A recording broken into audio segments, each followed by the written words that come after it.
Friends, welcome to my channel. നല്ല tasty ആയിട്ടുള്ള beef chilli തയ്യാറാക്കിയാലോ?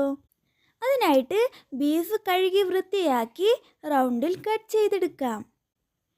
ഇനി അതിലേക്ക് 1 ടീസ്പൂൺ ഉപ്പ്, 1 ടീസ്പൂൺ മഞ്ഞൾപ്പൊടി, 1 ടീസ്പൂൺ മുളക് പൊടി, 1 ടീസ്പൂൺ കുരുമുളക് പൊടി, 1/4 ടീസ്പൂൺ ഗരം മസാല ചേർത്ത് 1/2 ഗ്ലാസ് വെള്ളമൊഴിച്ച് 6 വിസിൽ വരെ വേവിച്ചെടുക്കാം.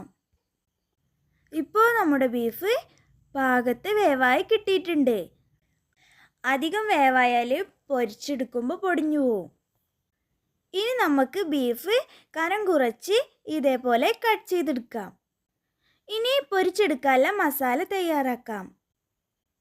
ഇതിനായിട്ട് 1 ടീസ്പൂൺ ഇഞ്ചി വെളുത്തുള്ളി പേസ്റ്റ്, 1 ടീസ്പൂൺ ചെറിയ ഉള്ളി paste, 1 teaspoon chilli flux, 2 table spoon cornflour, 1/4 teaspoon ഉപ്പ്, 1/4 ടീസ്പൂൺ വലിയ ജീരകപ്പൊടി. ബീഫ് വേവിച്ച വെള്ളം തന്നെ ഉപയോഗിച്ച് മിക്സ് ചെയ്തെടുക്കാം. കുറച്ച് മുളക് പൊടിയും കൂടി ചേർത്ത് മിക്സ് ചെയ്യാം. കട്ട് ചെയ്ത ബീഫ് മിക്സ് ചെയ്തെടുക്കാം. ഇനി നമുക്ക് 1 മണിക്കൂറെങ്കിലും ഫ്രിഡ്ജിൽ വെക്കാം.